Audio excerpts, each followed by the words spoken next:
bom dia. Estamos aqui ao vivo nos estúdios da All TV, iniciando mais uma edição do programa Urban View, um olhar sobre as cidades.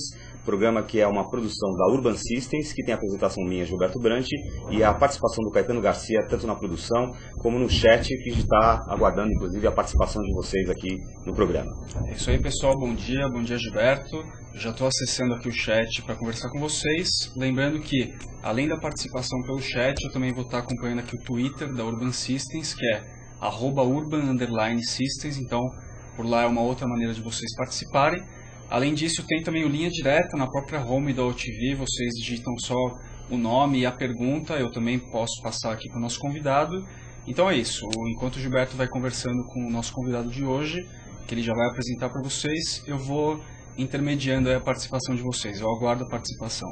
E hoje a gente vai debater um assunto que tem impactado todos que moram nos grandes centros urbanos, que é a questão do trânsito, é a questão da mobilidade urbana. A gente tem um dado aqui que são 2 horas e 42 minutos que o paulistano passa, em média, do seu dia no trânsito para estudar, para trabalhar ou para se divertir. São 2 horas e 42 minutos, são 11,25% do seu dia perdidos, gastos em deslocamento no trânsito, seja via transporte urbano, seja dentro do seu carro, do seu automóvel.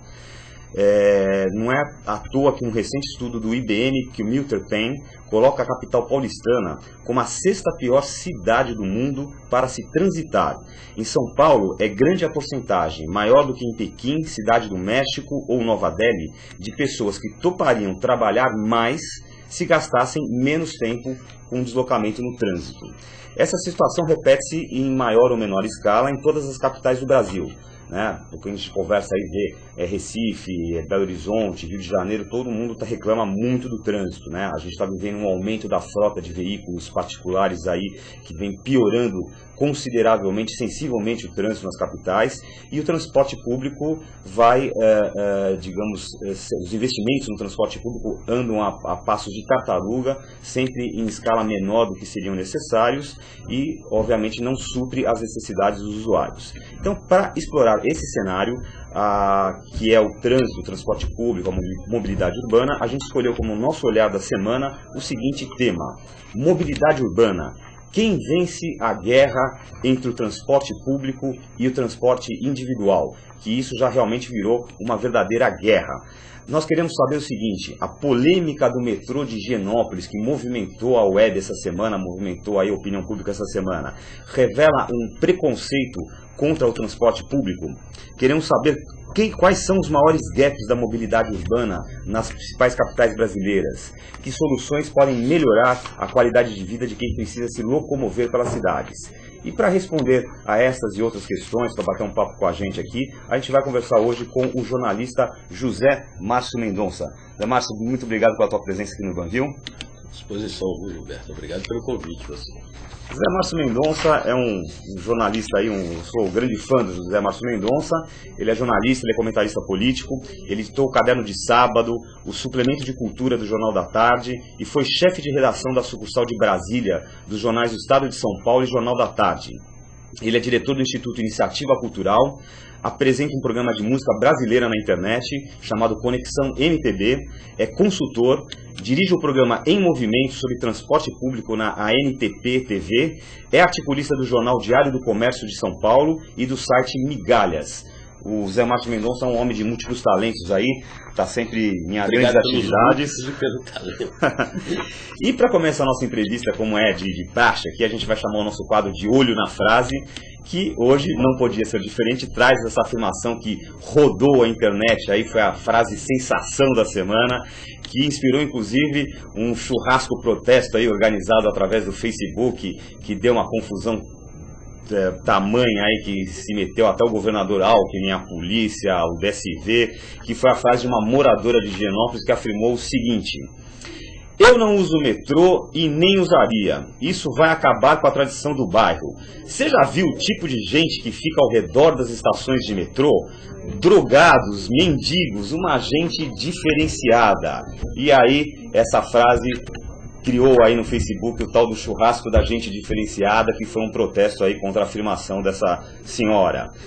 Zé Márcio, como apresentador de um programa sobre mobilidade urbana na ANTP TV, então você está aí bastante por dentro desse tema, tem discutido aí com vários convidados, com vários especialistas. Como você vê esse descontentamento dos moradores em relação à instalação de uma estação de metrô no meio de Higienópolis, que é uma região nobre de São Paulo? O transporte público não é bem visto por parte da população brasileira? Você acha que tem esse preconceito?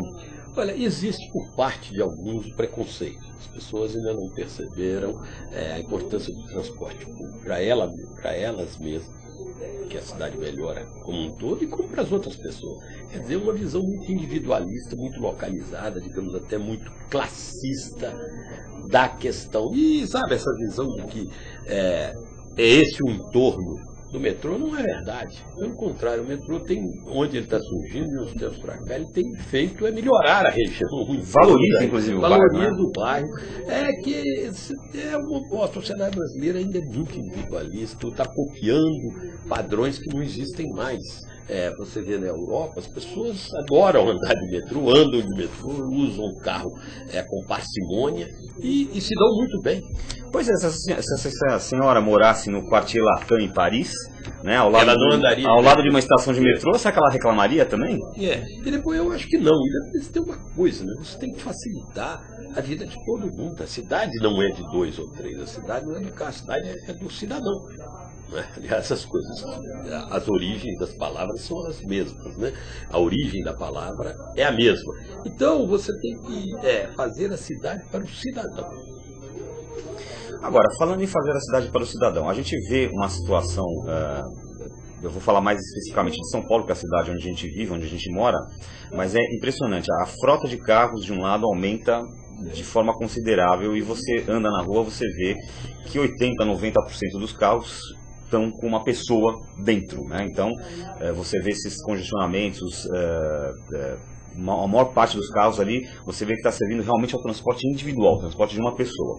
De outro lado, o transporte público é insuficiente, né? Você percebe que os ônibus estão lotados, a gente tem visto aí cenas na estação da Sé do metrô em São Paulo, na hora do rush, lotada, os trens passam direto, aglomerações, etc e tal. É quase que uma situação meio de guerra, né? Um transporte público ineficiente de um lado, transporte individual do outro, disputando espaço aí na rua. Como é que é a tua análise dessa situação? Olha, a que a gente percebe é que a cidade não foi pensada nos últimos anos, desde que chegou o carro, chegou o veículo, ela deixou de ser pensada para o cidadão, passou a ser pensada para o indivíduo. O indivíduo também pensa assim. Ele quer o espaço de rua dele para o carro, mas o espaço da rua é do cidadão. Até a preferência do pedestre. Né? Mas não, você não tem a preferência do pedestre, depois não tem a preferência do coletivo, você tem a preferência do individual. E isso é que precisa mudar. Primeiro mudar no conceito da autoridade. O pessoal de transporte público é excepcional, os técnicos, mas eles estão meio isolados às vezes, eles não conseguem passar esta visão, nem mesmo às vezes para as autoridades maiores, para os políticos e para os governantes. E o cidadão ainda não percebeu isso, que ele não tem que ocupar um espaço que tem que ser de todos. Ele não tem que ter preferência. Você vê o caso, por exemplo, agora se fala em São Paulo na construção de 2 túneis ali na região da Vila Mariana, não é isso? Para que vão ser esses túneis? Para carro. Quer dizer, talvez você investisse em outro tipo de obra. Quer dizer, por que não esse dinheiro para você fazer, por exemplo, esses corredores exclusivos, melhorar os que existem e aumentar? Nas últimas administrações você fez 1 quilômetro de corredor exclusivo. E não são os perfeitos, os bons, como existe em Curitiba, como existe lá na Colômbia, que copiou Curitiba. Os corredores são uma das grandes saídas. Metrô, corredor e outras coisas. Quer dizer, a prioridade tem que ser o transporte coletivo. E aqueles BRTs? É esse BRT aqui, que é um corredor exclusivo, mas com uma nova linha, realmente com várias mudanças. Mas para ficarmos mais ou menos no conhecido, é um corredor. São áreas onde os ônibus... Porque alguns técnicos falam que os BRTs, que seriam esses... É quase que um misto de ônibus e trem, né?